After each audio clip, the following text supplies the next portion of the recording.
The fifth letter from Jesus to the churches in Revelation was sent to Sardis, and Jesus tells them that they're a dead church. At the beginning of chapter 3, he says, I know all the things you do, and that you have a reputation for being alive, but you are dead. And now he doesn't get into a bunch of specifics of what's going on there, but he does follow up by saying this, I find that your actions do not meet the requirements of my God. So what does that mean? What are the requirements of God? Well, there's a great passage in Micah chapter 6 that mentions this. And I have it on this. This is something that's been hanging on the wall behind me on some of my videos.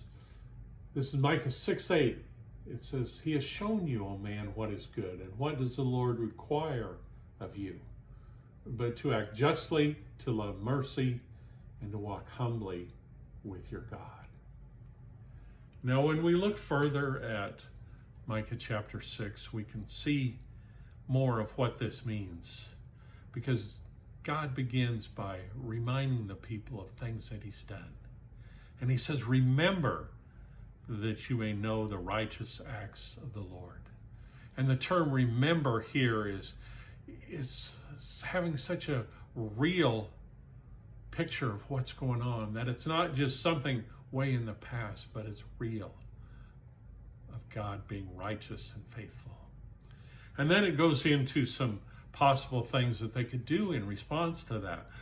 With what shall I come before the Lord and bow down before the exalted God? Shall I come before him with burnt offerings, with calves a year old? Will the Lord be pleased with thousands of rams, 10,000 rivers of olive oil? Shall I offer my firstborn, the fruit of my body, for the sin of my soul? And these suggestions just keep on getting more extreme, but the implied answer is no. It's like when Paul wrote in 1 Corinthians chapter 13, the love chapter, and he describes people doing things such as speaking with the languages of men and angels, of prophesying, of having faith that can move mountains. But he said, if it's done without love, it's nothing. And that's what Jesus is getting at here in this letter. These things that they suggest mean nothing if the heart hasn't been transformed. And that's the requirement of God. A transformed heart, a relationship with God. Join me as we continue on this.